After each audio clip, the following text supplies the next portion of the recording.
एक लोमड़ी की 6 बातें गांठ में बांध लो, कभी भी संकट में नहीं पड़ोगे। आज की कहानी बहुत ही ज्ञानवर्धक है। यदि इसे ठीक से समझ लिया तो इस कहानी में बताई गई बातें आपके जीवन में बहुत ही कारगर सिद्ध होगी। जय श्री कृष्णा मित्रों, स्वागत है वेदांतिक दृष्टांत यूट्यूब चैनल पर। किसी जंगल में अपने बच्चों के साथ एक लोमड़ियों का जोड़ा रहता था और उन्होंने एक गुफा को अपना घर बना लिया था। दिन में इधर उधर घूमने के बाद शाम को वे अपनी मांद में आकर विश्राम करते थे। उनका जीवन बड़े ही आनंद के साथ बीत रहा था। हर रोज की तरह लोमड़ी अपने परिवार के साथ भोजन की तलाश में जंगल में गई और उसी जंगल में एक शेर भूख से व्याकुल होकर इधर उधर भटक रहा था। पूरे दिन दौड़ भाग करने के बाद भी उसे कोई भी शिकार नहीं मिला। हैरान होकर वो एक जगह पर बैठ गया।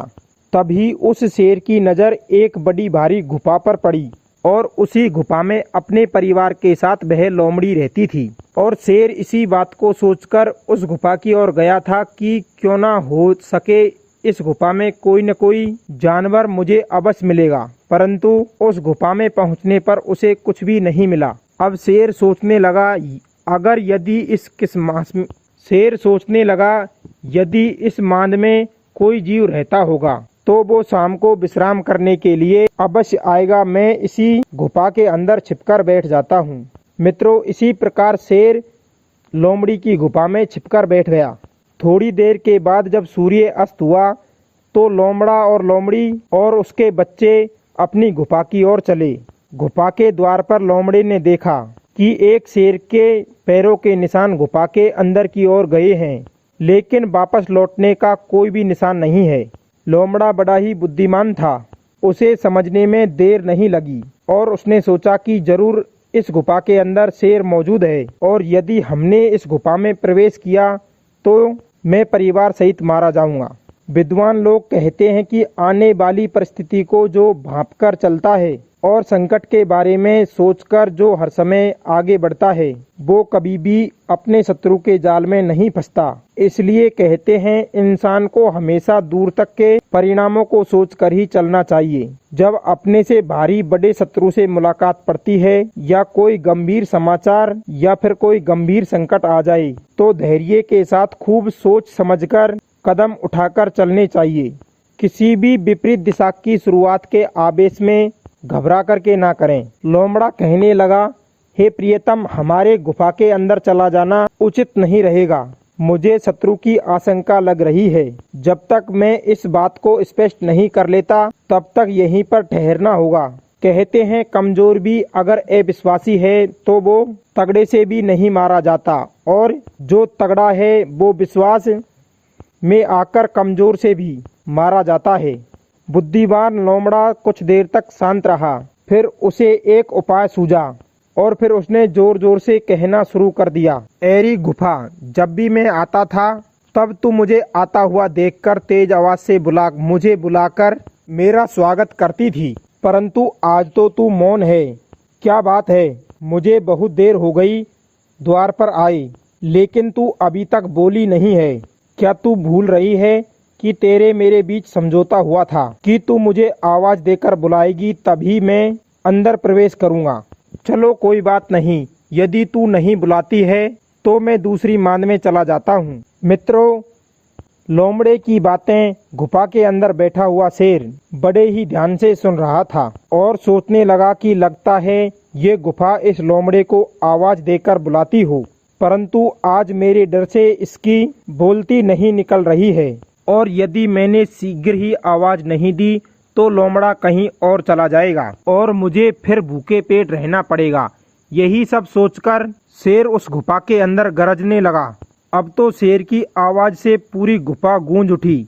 आसपास के सभी जीव जंतु डरकर अन्य स्थानों पर भाग गए। लोमड़े को पूर्णतः विश्वास हो गया था कि हमारा शत्रु ही घात लगाए हुए बैठा है। अब उसकी चाल हमारे समझ में आ चुकी है। लोमड़ा अपनी पत्नी से बोला, हे प्रिय, जो लोग ध्यान पूर्वक कार्य करते हैं, जो लोग सावधान होकर विचार पूर्वक कार्य करते हैं वो लोग शोभते हैं और जो लोग बिना ही सोचे विचारे कर डालते हैं वे पीछे पछताते हैं। मैं इस वन में रहते रहते बूढ़ा हो गया। परंतु मैंने आज तक किसी घुपा को बोलते हुए नहीं सुना, परंतु आज ये धूर्त शेर हमें मूर्ख समझ रहा है। मित्रों, इतना कहकर लोमड़ा भी अपने परिवार को लेकर वहां से चलता बना और दूसरे किसी सुरक्षित स्थान पर जाकर अपनी पत्नी और बच्चों को उपदेश देने लगा।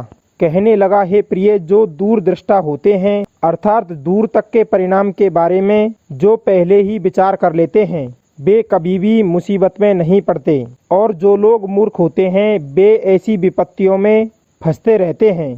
हमें कोई भी कार्य आरंभ करने से पूर्व या कहीं जाने से पहले उसके दोनों तरह के परिणामों पर विचार कर लेना चाहिए। जो 4 कदम आगे की सोचकर चलता है वो संकट में नहीं पड़ता, क्योंकि भय अथवा खुशी के मौके पर जो सोचता है और उतावले में काम नहीं करता, उसे झीकने का कभी मौका नहीं आता। दूसरी बात, बुद्धि से जो काम बनता है वो शास्त्रों से, बड़े बड़े हाथियों से, घोड़ों से, वो पैदल फौज से भी नहीं बनता। उपाय से जो काम हो सकता है वो पराक्रम से नहीं किया जा सकता। तीसरी बात, यदि आकार में दूसरों से छोटे हो, शारीरिक बल में भी सबसे कमजोर हो, तो अपने बुद्धि बल को संचित करना चाहिए, वही आपका विपत्ति में साथ दे सकता है। कहते हैं, तरकीब से शत्रु पर जैसे जीत मिल सकती है, वैसी जीत हथियारों से नहीं मिलती।